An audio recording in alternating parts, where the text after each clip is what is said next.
안녕하세요, 여러분. 제가 정말 살다 살다 별일을 다 겪어봅니다. 제 나이 40대에 이혼녀가 될 거라고는 생각도 못했을 뿐더러 이런 추잡한 일이 저에게 벌어질 거라고는 상상조차 하지 못했습니다. 누군가에게는 속 터지는 이야기일 수도 있고 혹은 짠하게 들리는 이야기일 수도 있지만 여기다가 풀어놓지 않으면 제 명예 못 죽을 것 같아서 이렇게 이야기를 해봅니다. 참으로 지긋지긋하고 벗어나고 싶기만 했던 생활인데 막상 일이 이렇게 되고 나니까 어디로 가야 할지 길을 잃은 아이처럼 살게 되네요. 제 이야기를 끝까지 들어주신다면 저에게는 더할 나위 없는 힘이 될 것 같습니다. 저는 20대 중반쯤 6살 연상인 남편과 결혼을 하게 되었습니다.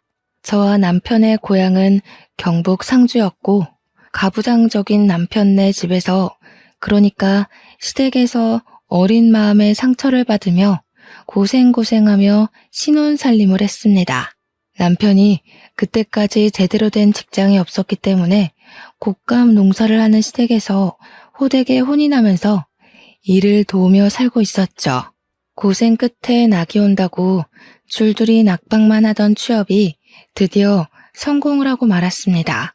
저는 서울에 올라간다는 설렘보다 드디어 시댁에서 벗어날 수 있다는 마음에 하루하루 손을 꼽아 서울로 상경하는 날을 기다렸죠.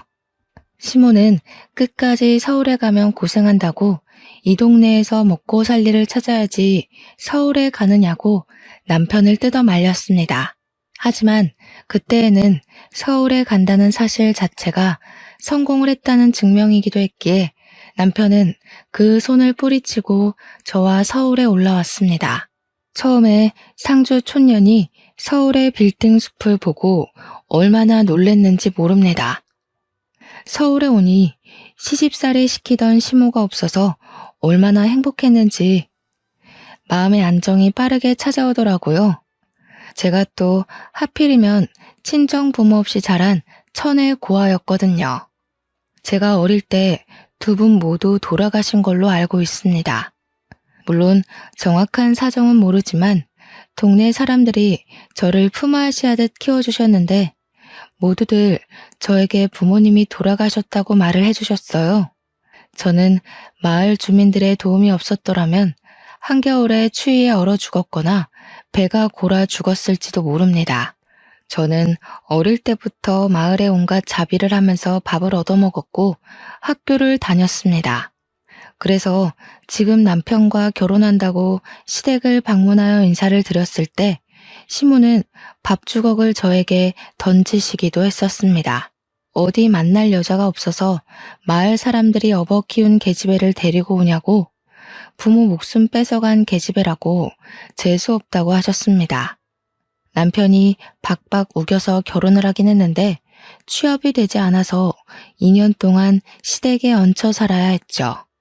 그 인연이 정말 저에게는 두 번 다시 겪고 싶지 않은 지옥의 기간이었습니다. 세상에 시집살이를 이렇게까지 시킬 수 있나 싶을 정도로 저희 시모는 지독한 사람이었습니다. 상주가 또 곶감이 워낙 유명한 곳이지 않겠습니까? 시댁이 꽤 큰 농장을 가지고 있었는데 인터넷에 상표만 쳐도 줄줄이 고급 곶감으로 나오는 그런 업체를 운영하고 계셨습니다. 그 곶감을 제 손으로 일일이 말리고 털어내고 엮고 하면서 만든 것입니다. 그거야 뭐 잡노동이기도 했고 밥을 얻어먹기 위해 다른 집에서도 했던 일이기에 익숙하긴 했던 터라 괜찮았습니다. 근데 그 일을 하다 보면 진짜 손끝에 있는 감각이 다 사라질 정도로 쓰라리고 아프거든요. 그런 와중에 식사를 차려야 하니까 주방에서 밥을 짓고 있으면 일부러 보일러를 꺼두시는 게 우리 시모였습니다.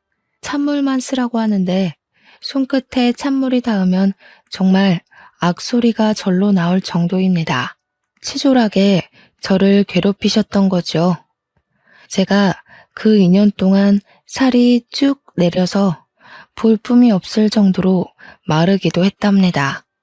오죽하면 동네 아주머니들께서 그 집 시집살이가 얼마나 심하면 우리 끝순이 살이 다 빠져서 시체 같다고 할 정도였습니다. 아, 제 이름이 끝순이는 아니지만 동네 품앗이를 하며 자랐다고 하지 않았습니까? 동네 분들은 애칭처럼 저를 모두 끝순이라고 불러주셨습니다. 집안의 막내딸이다 하시면서요. 동네 분들이 전부 제 어머니이자 아버지셨죠. 아무튼 서울에 상경을 하고 나니 세상에 이렇게 멋있는 사람들이 존재할 수 있나 싶더라고요. 길을 가다 마주치는 사람들이 전부 연예인 같고 모델 같고 그랬습니다. 하나같이 세련되고 화장도 어쩜 저리 잘하는지 저 같은 촌년은 꿈에도 못 꿀 정도더라고요. 남편은 서울에서 일을 하게 되면서 상주에 있는 시모의 사업장에서 일을 할 때보다 훨씬 많은 돈을 벌기 시작했습니다. 하지만 돈을 많이 벌어봐야 어마어마한 서울 물가에 기가 죽어 저희는 혀를 내두르면서 지내야 했죠. 그나마 시댁에서 저희가 상경할 때 집을 구할 돈을 빌려줘서 다행이었습니다. 그거마저 없었더라면 정말로 지하 단칸방에서 집을 구할 돈을 언제쯤 모으려나 하면서 손가락만 빨면서 지냈을지도 몰라요. 시댁이 곶감 장사를 하면서 꽤 많은 돈을 벌어서 다행이었다고 생각합니다. 물론 시모는 그만큼 저를 부려먹긴 했지만요. 하나뿐인 아들이라고 저희한테 주택 전세를 얻을 만큼은 빌려주었죠. 그 돈을 담보로 저는 또 어마어마하게 시댁에 시달려야만 했습니다. 곶감철이 아닐 때에도 무슨 일만 생기면 5시간 거리인 상주로 저를 몇 번이나 부르셨습니다. 한 달에 몇 번이나 왔다 갔다 했는지 정말 하루 걸러 상주에 내려갔다고 해도 과언이 아닐 정도였어요. 꽃감을 말릴 철이 오면 내려가서 일을 도와야 했기에 새벽같이 버스를 타고 상주로 내려갔고 시모가 만족할 때까지 일을 해야 했습니다. 당연히 남편은 서울에서 일을 해야 했기에 남편만 서울집에 덜렁 두고 가야 하는 일도 많았죠. 그러던 도중 저의 뱃속에 새 생명이 자라나고 있다는 사실을 알게 되었습니다. 몸에 미열도 있고 속이 메스꺼리고 머리가 아파서 병원에 찾아갔더니 산부인과에 가보라고 하더군요. 그날 남편의 손을 잡고 산부인과에 가서 임신 소식을 알게 되었고 저는 시댁에 연락을 드렸습니다.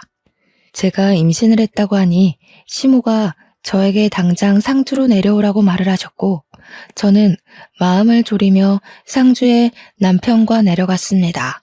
시모는 남편에게 잠시 일을 좀 보고 올 테니 집에 있으라고 했고 저는 시모를 따라 나섰죠. 시모의 손에 이끌려 도착한 곳은 다름 아닌 점집이었습니다. 저는 왜 점집에 왔는지 이유를 몰라 시모를 쳐다봤습니다. 그러자 여기가 아주 용한 점집이라면서 군소리하지 말고 따라오라고 하시더군요. 점쟁이 앞에 저를 떡하니 앉히시더니 시모가 아들이요 딸이요 하고 묻는 게 아니겠습니까? 그러자 점쟁이가 인상을 팍 쓰면서 시모한테 당신 집에는 아들 기운이 없어? 라고 호통을 치시는 겁니다.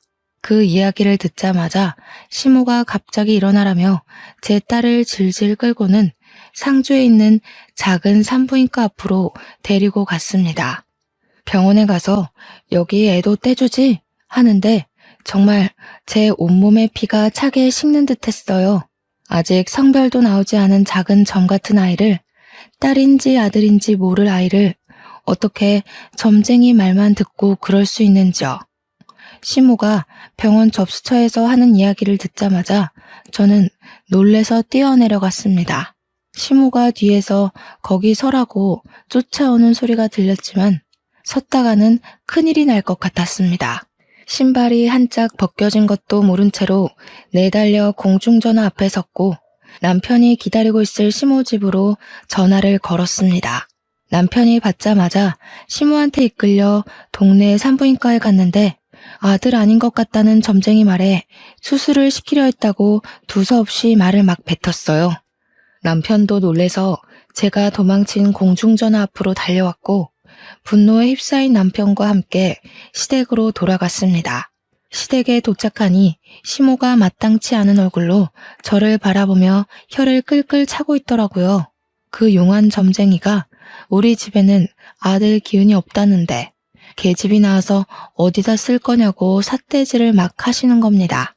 남편이 어디 그런 사기꾼의 말을 듣고 아직 전밖에 되지 않은 아이한테 나쁜 짓을 하려드냐고 같이 성을 냈어요. 그러니까 시모가 밖에서라도 아들을 낳아오라고 대는 이어야 하지 않겠냐고 자기 할 말만 하시더라고요. 남편은 산모 앞에서 그런 이야기 하지도 말라고 하셨고 저는 그제야 한쪽 발이 맨발인 걸 알게 되었습니다.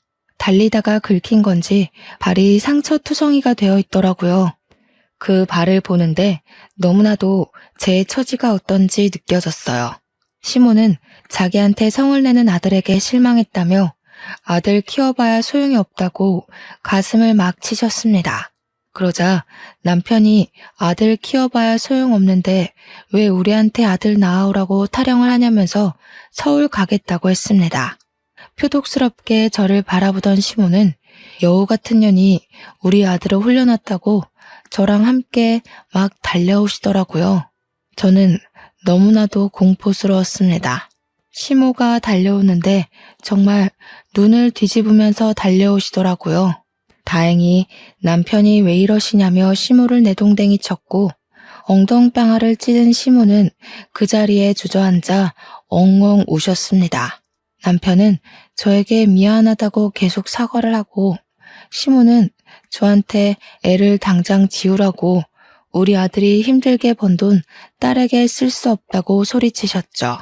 결국 남편은 시모에게 사과하기 전에도 전화도 하지 말고 찾지도 말라고 하고는 저를 끌고 서울에 올라왔습니다. 서울로 가는 차 안에서 남편이 아직 판판한 제 배를 만지며 울더라고요. 이제 시댁에 오지 말라고. 아이를 낳을 때까지는 죽어도 오지 말라고요. 그 뒤로 저는 서울에서 지내면서 어떻게든 시모의 연락을 피하기 위해 노력을 했어요. 곶감 농장의 일이 바빴던 터라 시모가 서울에 올라올 수 있는 날이 없었기에 그나마 다행이었다고나 할까요. 임신 5개월쯤 되었을 때 병원에서 넌지시 아이의 내복은 파란색으로 준비하시는 게 좋겠네요. 라는 이야기를 듣고 나서야 뱃속의 아이가 아들이라는 걸 확신했습니다. 무당이 정말 사기꾼이었는지 아들 기운이 없다더니 떡하니 아들을 임신하고 있었던 거죠. 혹여라도 그날 도망을 치지 못해서 수술대 위에 올랐더라면 우리 떡두꺼비 같은 아들은 만날 수 없었을 겁니다. 우여곡절 끝에 결국 아들을 무사히 낳았고 병실에 누워있다가 잠이 들었는데 누군가 쳐다보는 느낌에 눈을 뜨니 시모가 저를 빤히 보고 있더라고요. 순간 어찌나 놀랐는지 입에서 악소리가 절로 나왔습니다. 시모가 겸연쩍어 하면서 저한테 그러더군요. 그래, 고생했다. 아들 낳았으니까 할 일 다 했다. 하시면서 제 손을 잡는 겁니다. 저는 솔직히 소름이 돋았습니다. 태도 변환이 너무 빠른 것 아닌가 싶었거든요. 저도 말이 곱게 나오지 않았기에 시모한테 어머님이 애 지우라고 할 때 지웠으면 큰일 날 뻔했네요. 하니까 시모가 눈에 쌍심지를 켜고 내가 언제 그랬어? 이러더라고요. 진짜 치매 검사라도 받으셔야 하는 거 아닌가 하는 생각이 들었죠. 자연분만이었지만 꽤 난산을 겪었던 터라 다른 산모보다 이틀을 더 입원해 있었는데 집으로 돌아와서도 시모가 상주에 내려갈 생각을 안 하더라고요. 그러면서 저한테 우리 남편을 낳았을 때 엄청나게 힘들었었다면서 너는 애도 잘 낳는다 하시며 본인 이야기를 하시더라고요. 솔직히 저도 진통이 꽤 길었고 아이가 중간에 걸려서 나오지 않아 엄청 힘들게 애를 낳았었는데 시모가 제 노력은 몰라주고 그런 말을 해서 속이 상했죠. 시모는 아랑곳하지 않고 본인 이야기를 계속 이어갔습니다. 시모는 늦은 나이에 겨우겨우 시부와 결혼을 했고 아이가 바로 들어서지 않아서 고생을 했다고 하더라고요. 2번의 유산을 했고 3번째에서야 겨우겨우 남편을 낳을 수 있었는데 그때가 이미 30대 중반을 넘겨버린 나이여서 시댁에서 엄청난 구박을 받았다고 했어요. 겨우겨우 아들을 낳았으니 목숨 유지하고 살았지 딸을 낳았으면 쫓겨났을 거라고 훌쩍이시더라고요. 그러면서 딸은 전혀 도움이 되지 않는다고 계속해서 이야기를 하시는데 저나 시모나 둘 다 여자 아닌가요? 그냥 그 이야기 자체가 제가 딸을 낳았더라면 널 내쫓았을 거야 하는 이야기로밖에 들리지 않았습니다. 듣기 싫었지만 본인 말만 하시는 시모의 이야기를 끝까지 들을 수밖에 없었죠. 그때는 조리원 같은 게 제대로 되어 있던 시절은 아니었기에 집에서 몸조리를 해야 했습니다.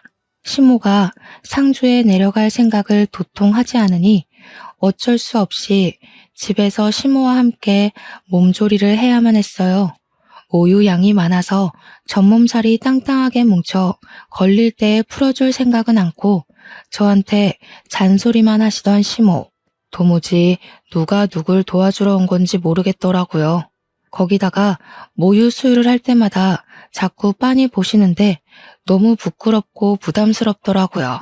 자기 앞에서 모유 수유를 하라고 우리 손자가 잘 빨아먹는 걸 봐야겠다면서 저한테 계속 이야기를 하시는데 정말 너무 싫었어요. 제가 시모랑 목욕탕도 한번 가본 적 없는 사이거든요. 상주로 내려갈 생각은 전혀 없으시고 자꾸 저를 힘들게만 하시니까 결국 남편한테 도움을 요청했습니다. 어머님이 너무 부담스럽게 하고 사사건건 집안일로 트집을 잡아서 도무지 몸조리를 할 수 없다고요. 그런데 남편이 저한테 그러더군요. 오죽 손자가 보고 싶으면 그런 눈치를 주는데도 여기 붙어 있겠냐고요. 제 편을 들어주겠다던 남편은 아들을 낳자마자 손바닥 뒤집듯이 태세를 바꾸더군요. 몸조리 해야지 하시면서도 손 하나 까딱하지 않으시는 시모 덕에 제가 먹을 미역국도 제가 끓이는 신세가 되었습니다. 시모가 그 정도는 해줄 거라고 생각했는데 제가 미역국을 끓이니 고기를 넉넉하게 넣어야 아범이 좋아하는데 이런 이야기만 하시더라고요. 남편이 퇴근하고 집으로 돌아오면 8시 정도 되는 시간이었거든요.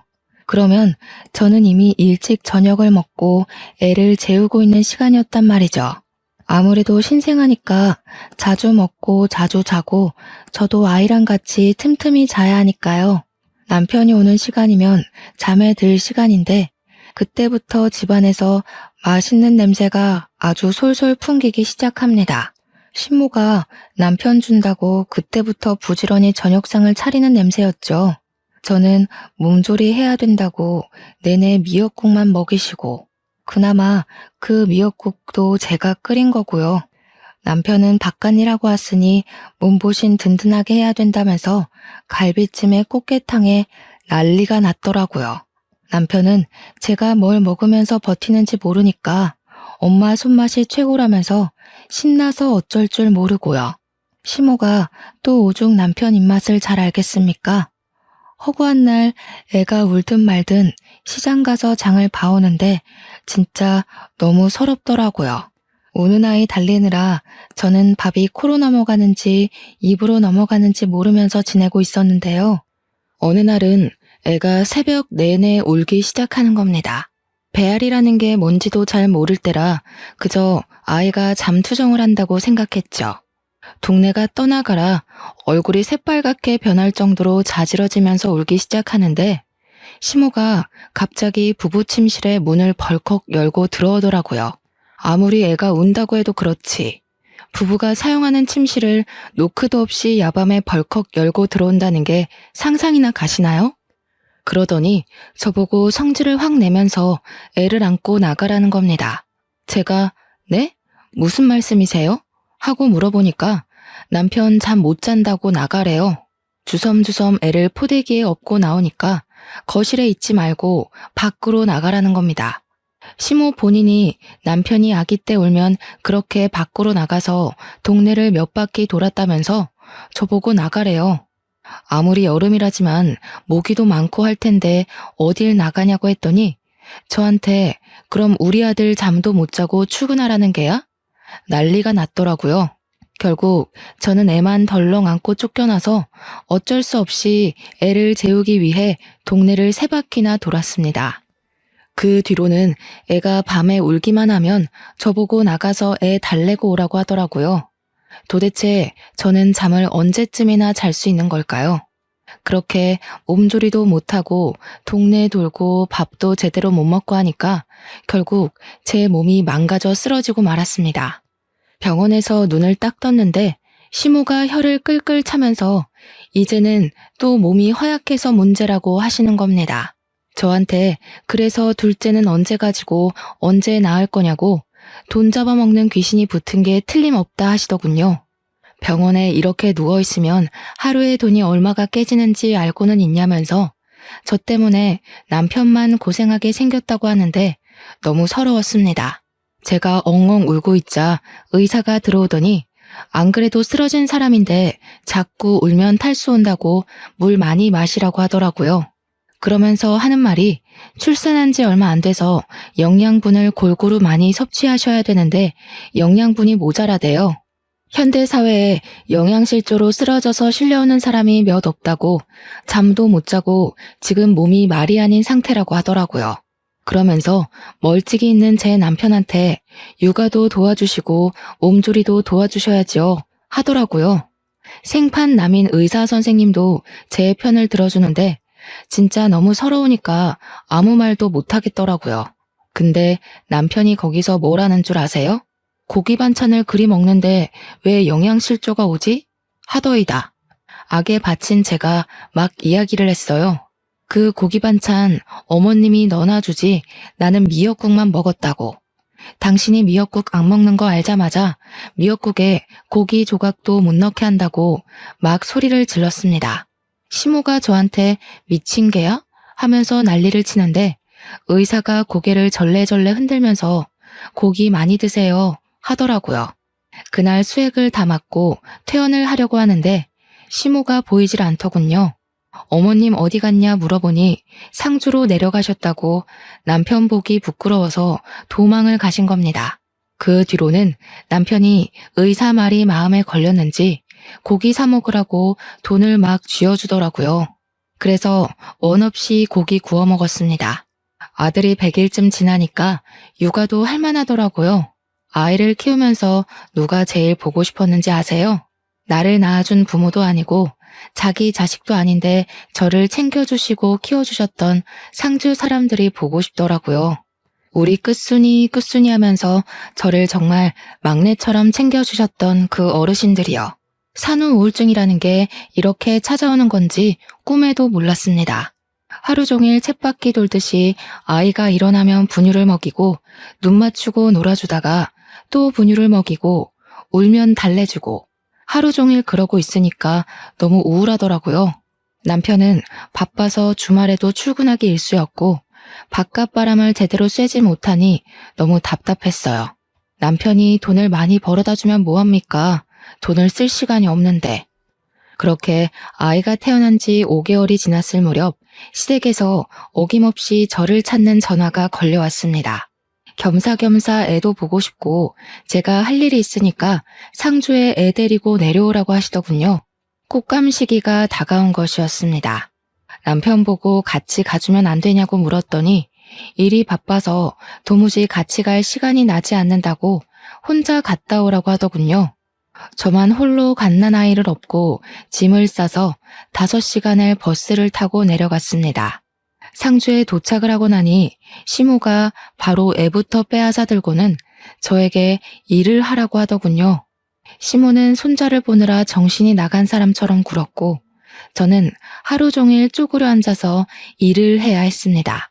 그러다가 아이가 배고플 시간이 되어 분유를 주러 갔는데 시모가 곶감의 속을 숟가락으로 살살 긁어서 아이에게 먹이고 있는 게 아니겠습니까? 이도 없는 아이한테 아직 이유식도 시작하지 않은 아이에게 곶감을 주다니. 이게 무슨 짓인가 싶었어요. 제가 너무 놀라서 어머님 하고 소리를 지르자 시모가 무슨 유난을 그리 떠냐고 오히려 저한테 뭐라고 하더라고요. 속만 살살 긁어서 준 거라고 하더라고요. 제가 이유식 시작도 안 한 아이한테 무슨 일이 생길 줄 알고 그걸 주시냐고 했죠.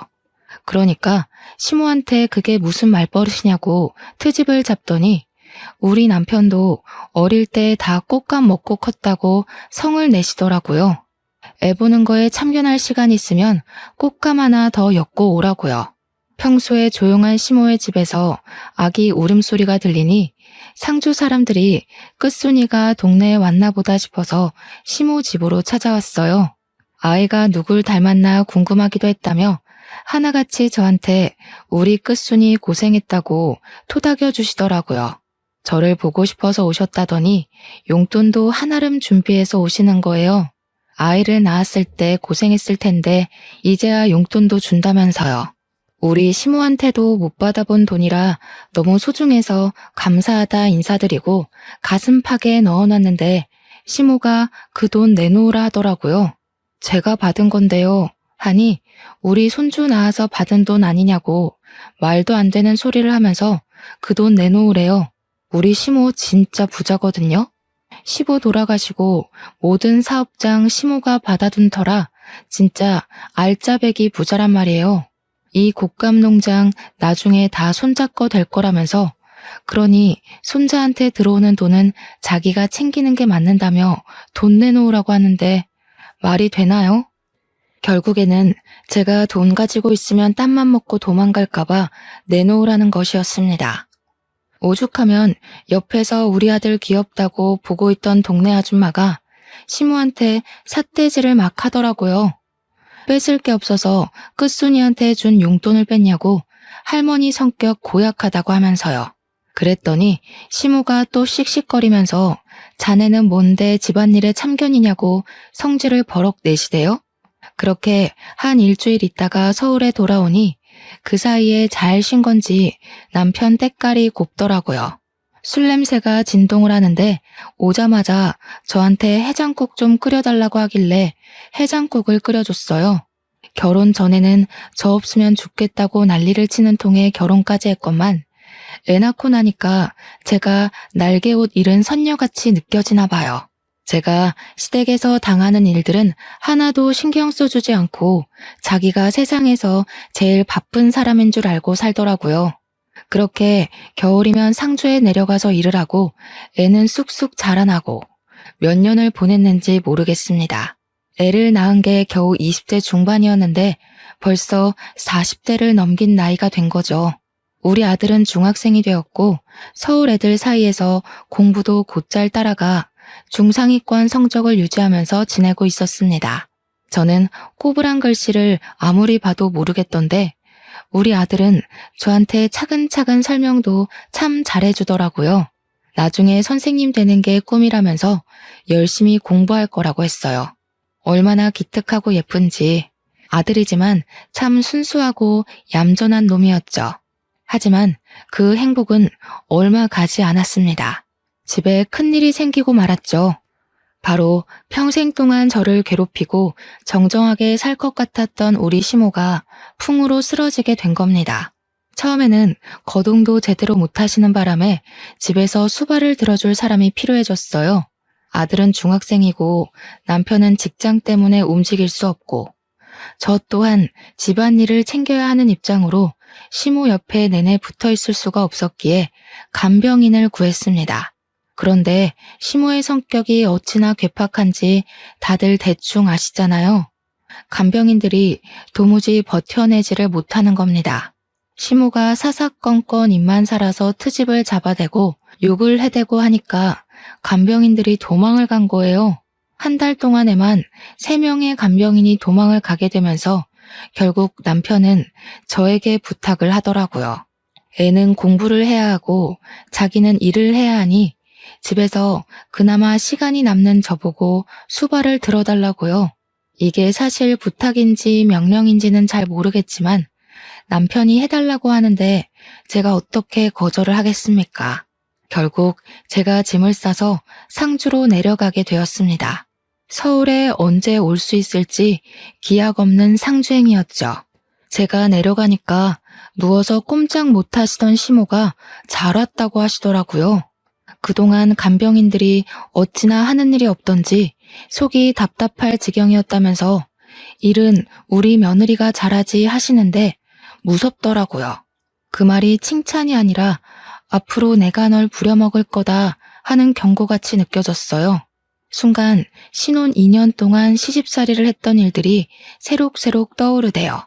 그렇게 옆에서 병수발을 들면서 시모가 거동을 조금씩이라도 할 수 있도록 시모를 끌어안고 움직이기 시작했습니다. 시모가 한번 쓰러지고 나니까 화내는 기력도 예전만치 못한지 저한테 잔소리도 하도 줄이시더라고요. 물론 이렇게 수그러들기까지 꽤 시간이 흐르긴 했죠. 간병하겠다고 내려간 첫날 오줌 누는 요강을 제때 비우지 않았다고 그 요강을 저한테 던지셨거든요. 안에 가득 차 있던 소변을 뒤집어 썼을 때는 정말 화가 머리끝까지 나서 시모한테 소리를 고래고래 질렀습니다. 어머님, 이러시면 저 밥도 안 하고요. 요강도 비우지 않을 거라고요. 아예 서울로 가서 나몰라라 하고 지낼 겁니다. 했더니 깨갱 하시더군요. 제가 정말 짐부터 싸고 아무것도 하지 않자 저한테 처음으로 미안하다고 먼저 사과까지 하셨습니다. 그 뒤부터는 시모의 재활을 위해 힘을 썼죠. 그나마 남편이 돈을 꼬박꼬박 보내주어서 읍내에 있는 정형외과 선생님의 도움을 받아 마사지도 해드리고 거동을 도와주는 보조기구도 샀어요. 하지만 시모를 돌보는 일만 저에게 주어진 것은 아니었습니다. 우리 시모 농장의 규모가 꽤 컸거든요. 곶감 사업장도 큰 업체였고요. 그 관리가 전부 제 몫이 되고 만 거죠. 시모가 움직일 수 없으니 제가 매일같이 출근을 해서 농장을 한두 시간 돌봐야 했습니다. 시모가 낮잠을 자는 틈에는 공장 시차를 가고 시모가 깨어있을 때는 식사도 차려야지, 씻겨드려야지, 운동도 해야지. 엄청 바빴습니다. 얼마나 깔끔을 떠는 분이신지 하루에 한 번 씻지 못하면 혓바늘이 돋는다고 하시더라고요. 처음에는 시모가 목욕하는 것만 옆에서 도와드렸는데 결국에는 저도 온몸에 물을 뒤집어 쓰게 되더라고요. 그래서 그냥 시모랑 같이 씻게 되었죠. 정정할 때는 목욕탕 한 번 같이 가본 적 없는 사이였지만 늙어서 하게 되네요. 시모 등도 빡빡 밀어드리고 씻고 나서 머리도 정갈하게 정리해드리고 스킨 로션도 다 발라드리고요. 거동을 조금씩 하게 되긴 했지만 화장실이 급할 때는 제가 똥오줌도 다 받아드리고 했어요. 식사를 하실 때도 손을 자꾸 떠시니까 제가 먹여드리게 되었고요.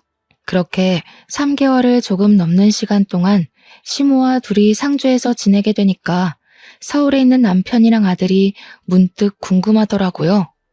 그래서 전화를 했더니 아들이 받는 겁니다.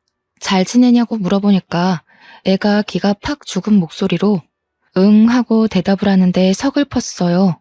밥은 잘 챙겨 먹는 거냐고 엄마가 주말에 한번 올라가겠다고 하니 제가 보고 싶어 죽겠다고 이야기를 하더라고요. 아들이 그렇게 이야기를 하니까 당장이라도 달려가고 싶은 마음이 들어서 시모에게 이야기를 했죠. 주말에 서울에 좀 다녀올게요 하니까 제가 없으면 불안한 시모가 손자를 상주로 오게 하면 안 되냐고 하는 겁니다.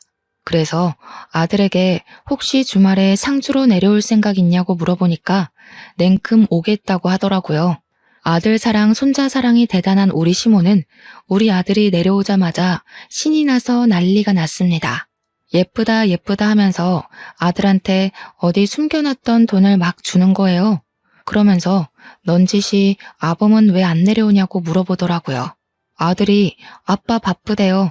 저만 다녀오랬어요 하는데 시모 얼굴에 실망이 가득하더라고요. 금이야 오기야 키운 아들이니까 더 서운하고 그랬겠죠. 자식 새끼 키워봐야 소용 하나도 없나 하시는데 제 마음이 더 무너지는 것 같았습니다. 그렇게 주말이 지나고 아들이 올라가니까 시모가 너무나도 적적해해서 남편에게 전화를 걸었습니다. 여보, 주말에 상주 좀 와. 어머님이 보고 싶으신가 봐. 하니까 남편이 저한테 자기는 뭐 서울에서 놀고 있는 줄 아냐면서 바쁘다고 아무 때나 전화하지 말래요. 그러더니 전화를 뚝 끊어버리는 게 아니겠어요? 황당해서 하고 있는데 시모가 아범이니? 하시대요. 그래서 아니에요, 친구예요 했습니다. 시모가 넌짓이 아범이 참 못됐어. 어찌 제 어미가 아픈데 한 번을 안 오냐고 하더라고요. 그래서 제가 있잖아요. 어머님, 제가 살가운 며느리는 아니었죠. 하니까 시모가 갑자기 눈물을 훔치시는 겁니다. 아니다, 얘야. 내가 못됐지. 허구한 날 찬물에 설거지 시키고 시집살이 시키고 그때는 우리 아들이 뭐가 모자라서 너랑 결혼하나 했다. 내가 우리 손주 밖으로 나오지도 못하게 할 뻔했고 이 늙은이가 이제 와서 벌 받는갑다. 그렇게 말씀하시는데 저도 눈물이 주르륵 나더라고요. 그러면서 시모가 저한테 자기 죽으면 그래도 곶감 손질도 다 할 줄 알고 공장 굴러가는 법도 알고 있으니 사업체를 물려받으면 되지 않겠냐고 하시더군요. 애는 서울에서 공부시킨다 해도 저는 여기 내려와서 가업 이어나가면 돈 걱정은 없이 살 수 있을 거라고요. 옛날에는 다 제가 싫고 미워서 그런 잡일들을 시키는 거라고 생각했는데 그게 아니었던 거죠. 곶감 엮는 것부터 고르는 법 하나하나 시모가 저를 붙잡고 알려주었던 게 생각이 나더라고요. 그게 다 나중에 저에게 이 사업체를 물려주기 위해서 알려주셨던 거였어요. 그렇게 시모랑 부대끼며 산 지 1년이 조금 넘었을 때 저와 시모는 정말 많이 친해졌습니다. 그동안 우리 아들도 주말이면 상주에 내려와서 지냈고요. 그러면 제가 또 반찬 같은 걸 바리바리 싸서 보내주곤 했어요. 우리 아들 잘 먹고 잘 컸으면 좋겠어서요. 우리 아들이 어느 날 저에게 자기도 상주에 내려와서 살면 안 되냐고 물어보더라고요. 저는 아들에게 서울에서 공부해야지 여기는 학교도 없으니까 별로 좋은 환경은 아닌 것 같다고 이야기를 했습니다. 그러니까 아들이 서울이 싫다고 하는 겁니다. 무슨 일 있냐고 물어봐도 아무 일 없다고 말을 하는데 제 마음은 또 그게 아니더군요. 그래서 아들이 자는 사이에 남편에게 전화를 걸었습니다. 밤 11시가 넘어가는 시간이라 남편이 자고 있나 싶긴 했지만 오기가 생기더라고요. 2번, 3번, 4번 전화하는데 계속 받지 않으니까 받을 때까지 전화를 걸었습니다. 11번째 드디어 전화를 받더니 버럭 소리를 지르는 거예요. 야, 왜 자꾸 전화를 하고 그래? 그렇게요. 저는 왜 전화를 안 받냐고, 뭐 하고 있었냐고, 우리 아들한테 무슨 일이 있길래 자꾸 상주에서 살고 싶다고 이야기하는 거냐고 물어봤죠.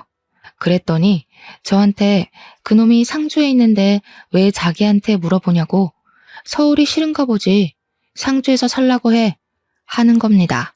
그러면서 돈은 꼬박꼬박 보내줄 테니까 걱정하지 말고 상주에서 지내라고 하는데 순간 느낌이 쎄하더라고요. 이놈이 바람이라도 났나? 왜 자꾸 나랑 아들을 상주에서 못 올라오게 하려는 걸까 싶고요. 자꾸 전화도 피하고 전화하지 말라고 하는 것도 이상하게 느껴졌어요. 전화를 끊고 한참을 전화기 앞에서 멍하니 있었는데 뒤에서 기척이 느껴지더라고요. 아범이 바람이 났다냐? 저는 소스라치게 놀랐습니다. 분명 우리 시모가 자고 있는 걸 확인하고 남편에게 전화를 건 것이었거든요. 한 번 잠들면 누가 업어가도 모르게 깊게 잠을 자는 시모라서 안심하고 있었는데 거기다가 시모가 9시면 잠자리에 드시거든요. 시간이 11시가 훌쩍 넘었는데 갑자기 일어나서 말을 거시니 제가 얼마나 놀랐겠어요. 바람이라뇨. 에이, 설마요 어머님. 아범이라면 계집질을 하고도 남지.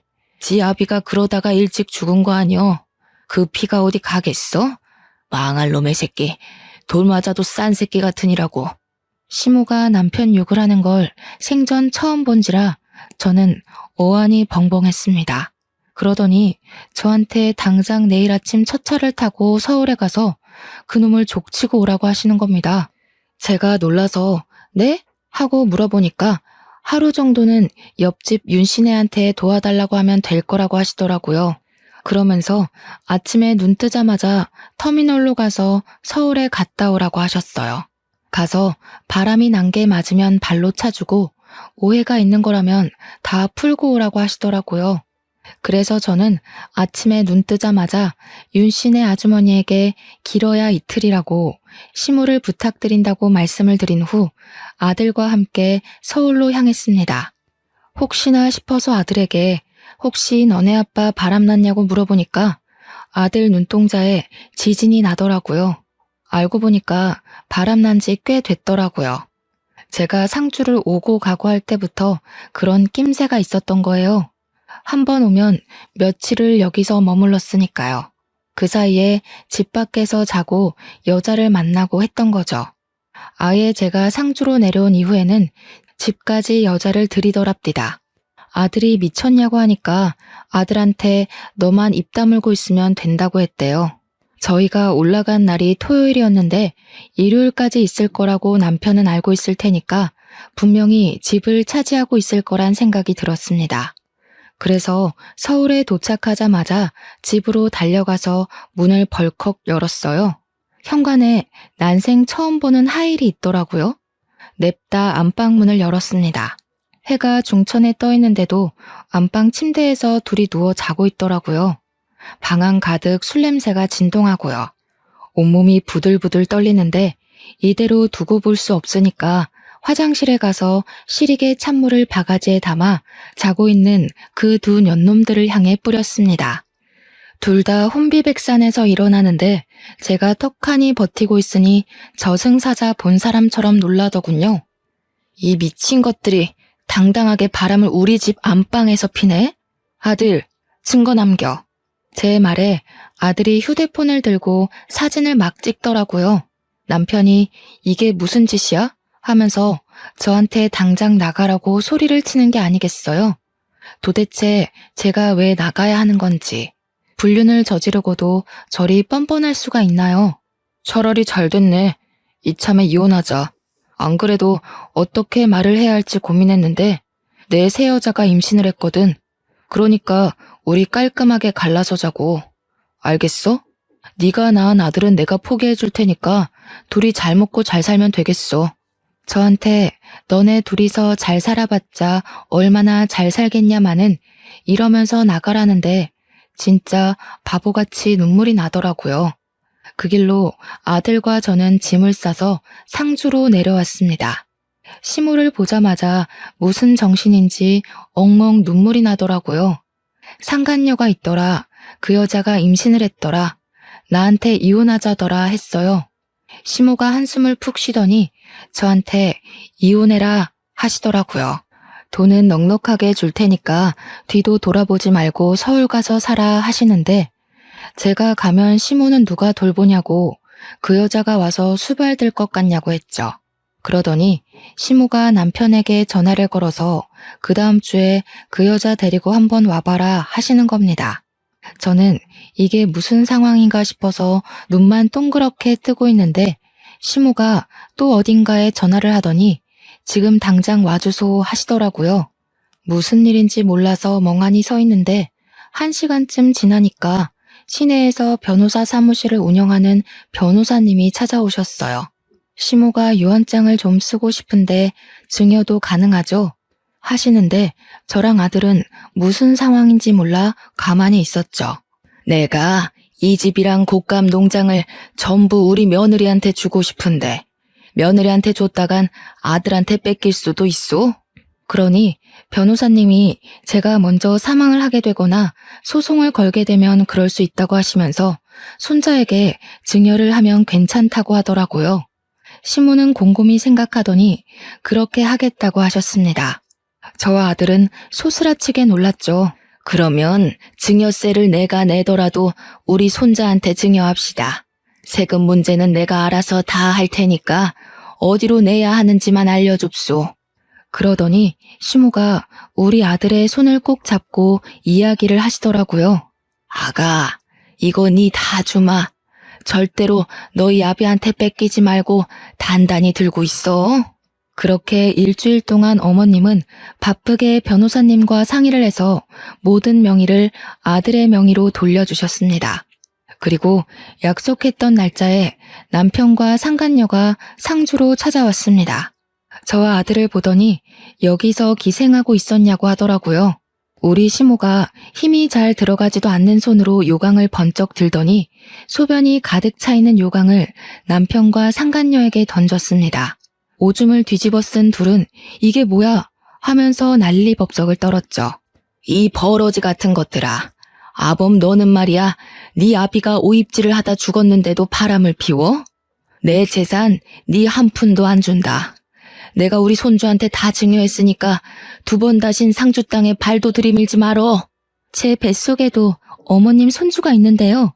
저 자식이 내 자식이 아닌데 그게 어찌 내 손주가 될 수 있소. 우리 집에 아들 기운 없다 하더니 이게 내 아들이랑 절연하라는 소리였는갑소. 너희 뱃속에 애도 분명 고추 안 달렸을 거요. 당장 내 눈앞에서 썩 꺼져.